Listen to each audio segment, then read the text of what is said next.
Ahoy there, my hearties! This week we're diving back down to Bikini Bottom to look at the lives of our fishy friends, and the focus of today's timeline will be Squidward. In this video I'll be answering the biggest mysteries surrounding Squidward, such as does he really hate SpongeBob, and why doesn't he just quit Krusty Krab already? And why he's called Squidward despite being an octopus.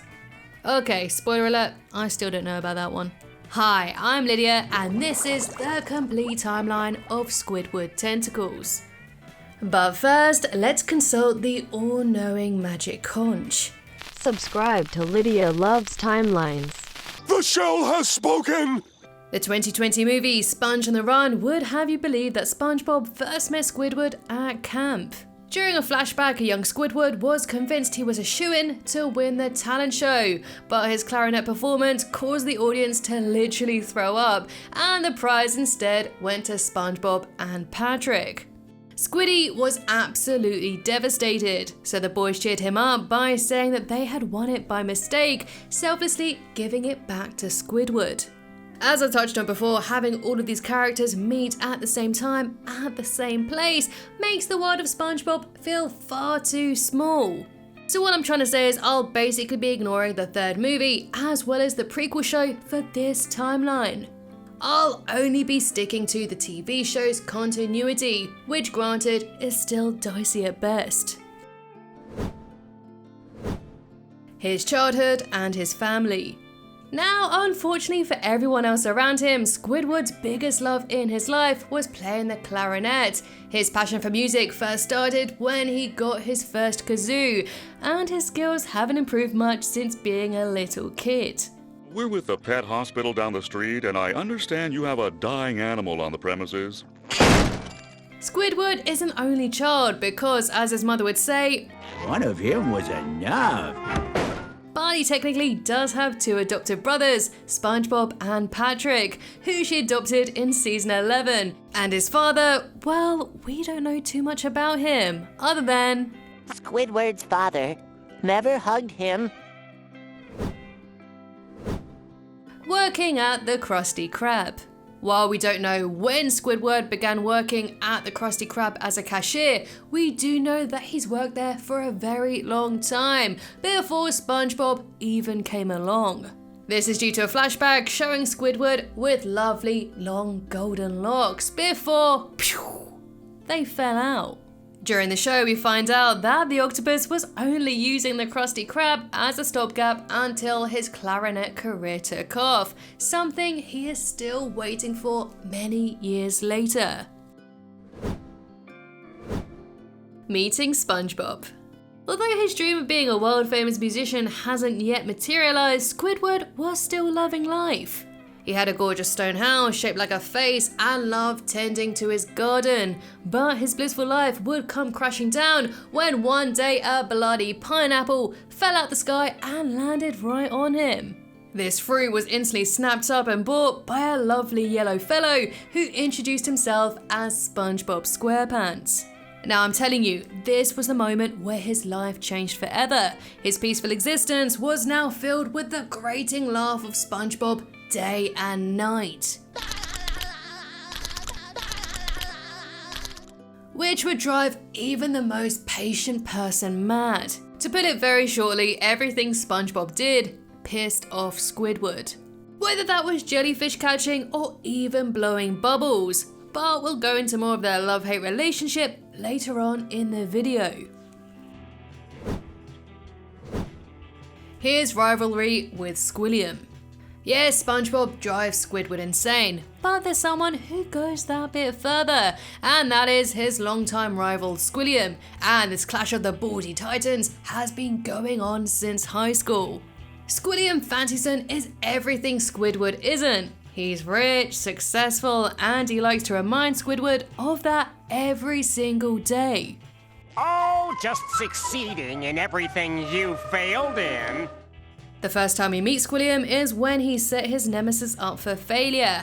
Calling him up one day, Squilliam asked Squidward to replace him at the upcoming Bubble Bowl, knowing full well Squidward had no band to perform with. But Squidward lied about having his own band and took him up on the offer.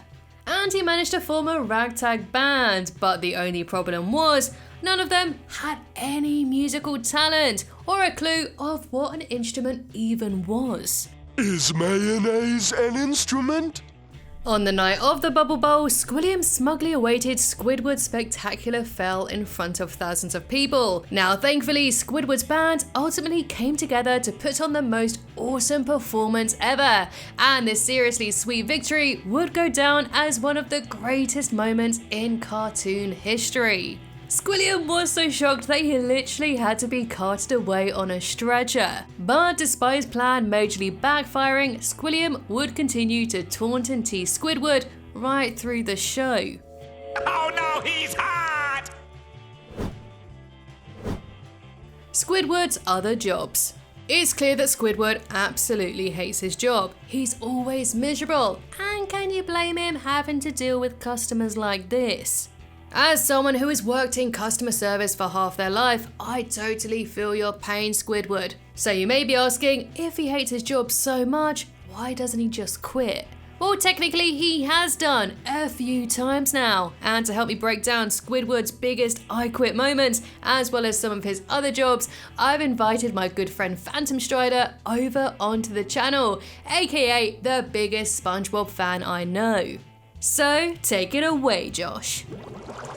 Thanks, Lydia. Pleasure to be back. One of the first times Squiddy told Mr. Krab to stuff it was in Season 2, when his penny pincher boss started charging his own employees for literally just existing. Squidward and SpongeBob decided to go on strike. They went to war with Mr. Krabs, picketing outside the restaurant, demanding that the public boycott it too. But all of this backfired when it turned out that it only encouraged everyone to visit the Krusty Krab. Hey everybody, let's go get a Krabby Patty! Just when Squidward was about to give up and ask for his job back, he found Mr. Krabs on his doorstep begging for him to come back to work. So after getting the greedy Krab to agree to his list of demands, they discovered that Spongy had destroyed the restaurant. He'd gotten a little caught up in the excitement of striking. To pay for this enormous property damage, Krabs informed the duo that they'd be working off this debt for the rest of their lives. Despite this lifetime slave labor sentence, Squidward has quit again since. In Season 3's Can You Spare a Dime, Squidward finally snapped and quit after Krabs accused him of stealing a penny. Finally feeling free, Squidward set his sights high, aiming to be maybe a football player, a king, or even an astronaut. Or a football-playing king in space! With a mustache! Unfortunately, his lofty ambitions just didn't materialize, so he was left homeless. He was then found by SpongeBob, who invited Squiddy to live with him in his pineapple. Although Squidward was grateful at first, he soon took advantage of Spongy's caring nature and started treating him like a maid, costume and all. Finally, SpongeBob snapped and demanded Krabs take Squiddy back, which he does after he found his lost penny in his own trousers. Aside from being a cashier, Squidward has dabbed in teaching. As a lover of the arts, Squiddy started his own art class at the Adult Learning Center. He was excited to pass on his knowledge to the residents of Bikini Bottom, but the only person to attend his class was, surprise surprise, SpongeBob. It turns out Spongy was a natural artist, creating the most beautiful marble statue with a single tap. Instead of being happy for his pupil, Squidward was annoyed that Spongy failed to follow his specific rules, and probably a bit jealous. But despite this, he was all too happy to take credit for SpongeBob's work when an art collector offered to buy it. It's me, I'm responsible! But when the statue was accidentally damaged, Squiddy begged SpongeBob to make another. But following his teacher's methods, he was unable to recreate his masterpiece. Squidward went absolutely nuts and trashed the art room, and within the madness, he incidentally created a masterpiece himself. Oh, good for you, buddy. He could be an artistic genius if he stopped obeying the rigid rules he puts on himself. It's been shown time and time again that whenever Squidward lets loose, he can do some pretty amazing things. Like when he created a giant bubble after initially refusing to follow SpongeBob's advice. Although art classes didn't go as planned, Squidward did take one more swing at teaching, this time with music. When a music school headmistress mistook him for his aforementioned nemesis Squilliam, she offered him a job. He readily accepted, but much like many of Squiddy's endeavors, that failed too, with the episode ending with Squidward being arrested for impersonating Squilliam. Better luck next time, buddy. Later on, Squidward started his own TV show called Squidward Chat. But of course, SpongeBob and pretty much the rest of the town crash it and steal his spotlight. This led to him subsequently being fired from his very own show. I hope someday Squidward does catch a break. Thanks for having me on your channel again, Lydia. I'm off to go watch this hilarious episode again. Back to you. Handsome Squidward. Yeah. Now, how can I not talk about this iconic Squidward episode? Squidward has always had an overinflated ego, always considering himself as quite dashing, even if others around him didn't. But that would all change when SpongeBob accidentally swung a door into Squidward's face, and this accident made him absolutely bloody gorgeous. Squidward, you're not handsome. You're a hunk! And he became the most handsome man in Bikini Bottom. And at first, he loved this attention, with the entire town chanting handsome every day and night. However, this novelty quickly wore off when his new fans became a bit OTT. So, wanting to go back to his regular plain old self, he begged SpongeBob to smash his face in again. But this had the opposite effect and made him even more handsome. But this curse of a chiseled sexy jaw would eventually come to an end when he met the wrong end of a wooden beam and turned back to his normal ugly self. Well, not ugly, but normal, I guess. But even still, it didn't stop Mr. Krabs repeatedly smashing a door into Squidward's face to get all of those customers back through the doors. But don't worry ladies, because we haven't seen the last of handsome Squidward, because in season 13 he briefly became super hunky again. Ooh mama. When Squiddy pretends to be sick and bunks off work, Mr. Krabs sends Spongy over to cure the little faker, and SpongeBob goes a little OTT with trying to help him, like electrocuting him with a jellyfish. But surprisingly, this does help him because Squidward is rejuvenated. But this new leash on life doesn't last long, as the reality of being a miserable cashier causes him to lose his luscious hair and literally melt him. You can't help but feel awful for the guy. His friendship with SpongeBob SquarePants.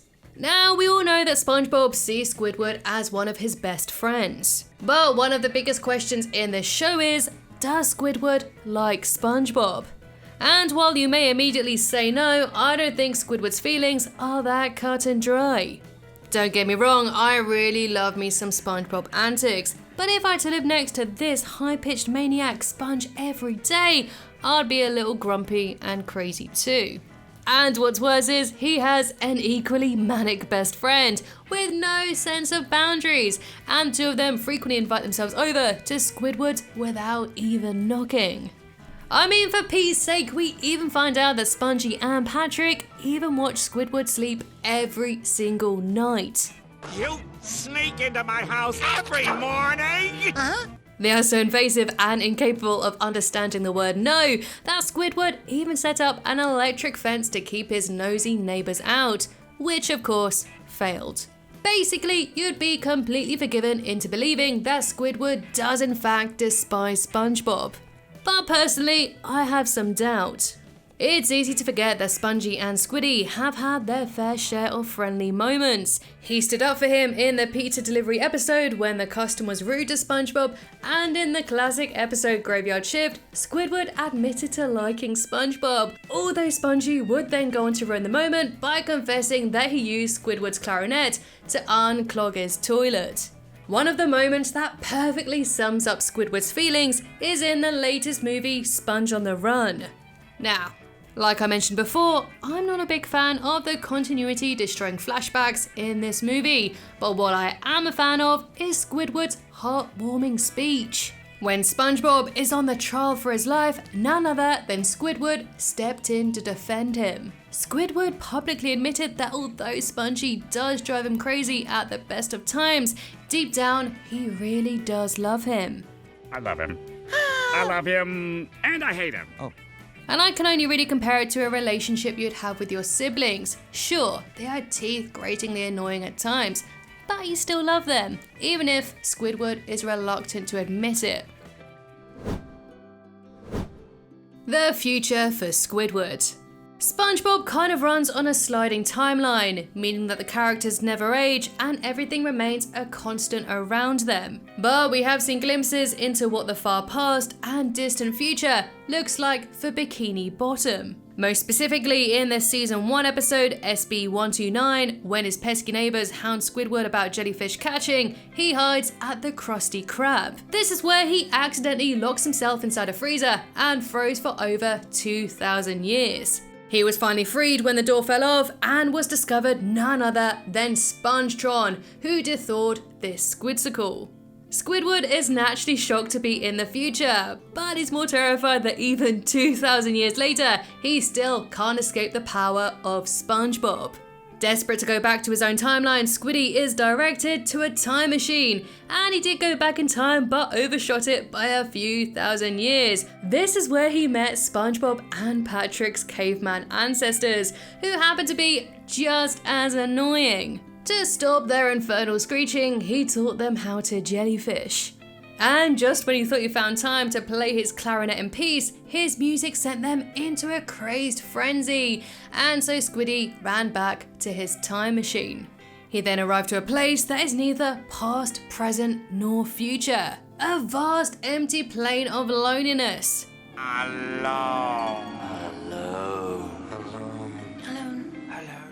However, as much as you'd think that Squidward would like this, being alone became too much for even him to handle. And so he went back to his own timeline, where he was actually happy to see SpongeBob and Patrick. At least he was, until they asked him to go jellyfishing. Who's the barnacle head who invented that game anyway? You are Squidward! And so that completes the timeline of Squidward. What's your favourite Squidward moment? Let me know in the comments below. Thank you so much for watching, and I'll see you in the next one.